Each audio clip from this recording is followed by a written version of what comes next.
दोस्तों, राम रावण का दामाद था तो लड़ाई कैसे हुई? सीता लक्ष्मण की बहन थी तो भौजाई कैसे हुई? जय श्री राम। दोस्तों, आज की वीडियो बहुत ही रोचक है। हमारा पहला प्रश्न है कि राम रावण के दामाद थे तो उनमें लड़ाई क्यों हुई? इस छोटे से प्रसंग से बहुत समय पहले की बात है कि एक बार लंका में अकाल पड़ गया। जब लंका में अकाल पड़ गया तो रावण ने यहाँ तक कि ऋषि मुनियों से भी कर लेना शुरू कर दिया। धीरे धीरे राक्षस ऋषि मुनियों पर भी आक्रमण करने लग गए थे और ऋषि मुनियों के पास धन संपत्ति तो होती नहीं थी और राक्षसों ने उनका खून पीना शुरू कर दिया था। कुछ दिनों के बाद रावण एक जंगल में घूमने के लिए गया तो उसी जंगल में एक गत्स नामक पंडित रहा करता था जो माता लक्ष्मी की पूजा करता था और माता लक्ष्मी को अपनी पुत्री के रूप में पाना चाहता था। वह एक घड़े में रोजाना दूध चढ़ाया करता था और तभी रावण वहां गया और उसने उस ऋषि मुनियों पर आक्रमण कर दिया। फिर रावण ने उस पंडित की कुटिया में जाकर के देखा तो उस कुटिया के अंदर एक मिट्टी का घड़ा रखा हुआ था। रावण ने उस घड़े को अपने हाथों में ले लिया और उस घड़े को ऋषि मुनियों का खून इकट्ठा किया और उस खून को लेकर वह वहां से चला गया। रावण ने लंका में जाकर यह अफवाह फैला दी कि इस घड़े में बहुत ही जहरीला विष है।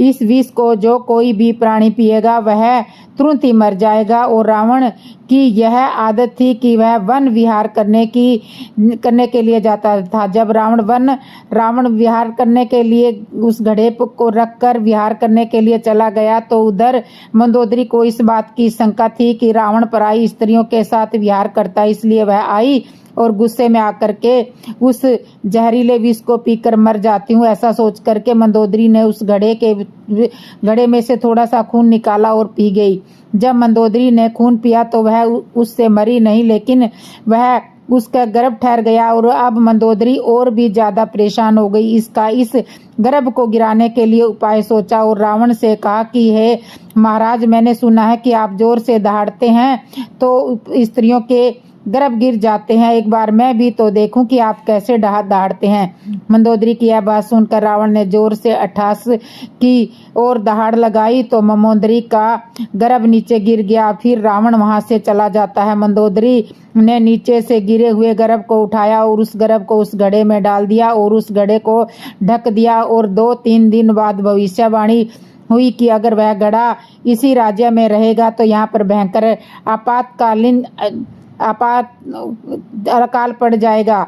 जाकर मंदोदरी उस घड़े को आकाशवाणी सुनकर रावण ने सोचा कि राजा जनक के ये राज्य बहुत ही वह संपन्न है, तो उसने अगले दिन रावण ने उस घड़े को लिया और वहां से रवाना हो गया। मिथिला नगरी में जा पहुंचा और वहां जाकर उस घड़े को राजा जनक के खेतों में गाड़ दिया। इस घड़े को गाड़ने के बाद राजा रावण अपनी लंका की ओर आ गया और धीरे धीरे राजा जनक को वह बाग को हरा भरा था जिसमें अनेक प्रकार के पौधे लगे हुए थे, सभी सूखने लगे और धीरे धीरे करके पूरा बाग सूख गया। राजा जनक ने यह सब देखा तो हरा भरा बाग अचानक कुछ ही दिनों में सूख गया तो वह बड़े बड़े आश्चर्य में पड़ गए। राजा जनक ने वह बाग सूखने के बाद धीरे धीरे चारों तरफ से हरियाली सूखने लगी और मिथिला नगरी में भयंकर अकाल पड़ने लगा और चारों तरफ भूखमरी फैल गई। मिथिला नगरी में प्रजा भूख मरने लगी। तब अकाल को देखकर चारों तरफ लोगों में हाहाकार मचने लगा तो खाने के लिए लोगों के पास अन्यथा पीने के लिए कुछ पानी वगैरह नहीं रहा। मिथिला नगरी में सूखा तालाब और बावड़ी सरोवर थे, सब सूख गए। पशु पक्षी भूख के मारे तड़प तड़प कर मरने लगे और जो बचे हुए थे वो वहां से इधर उधर भागने लगे।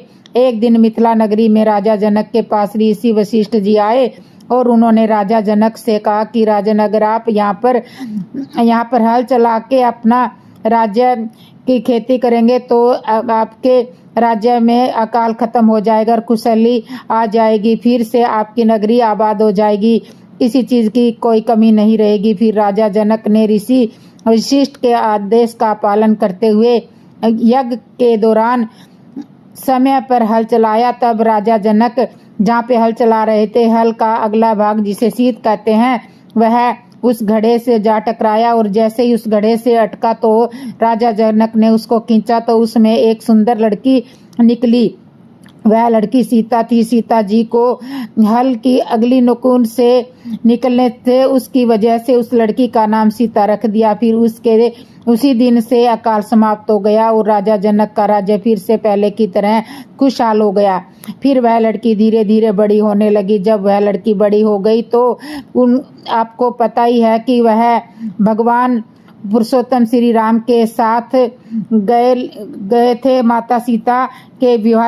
रावण राजा के दरबार में उसने माता सीता का हाथ देखा तो यह देखकर कहा कि लड़की तो साक्षात मेरा काल है, क्योंकि एक बार वह लंका जाएगी तो इसका पति तो मुझे मार डालेगा, इसके साथ ही संपूर्ण लंका नगरी का विनाश हो जाएगा। देख करके रावण वहां से चुपचाप लंका नगरी को चला गया। लेकिन रावण की सुंदरता पर मोहित हो गया था और माता सीता जी वो भी ममोदरी के गर्भ से पैदा हुई थी। राजा जनक तो उसके पालनहार थे, इसलिए राम रावण के दामाद हुए।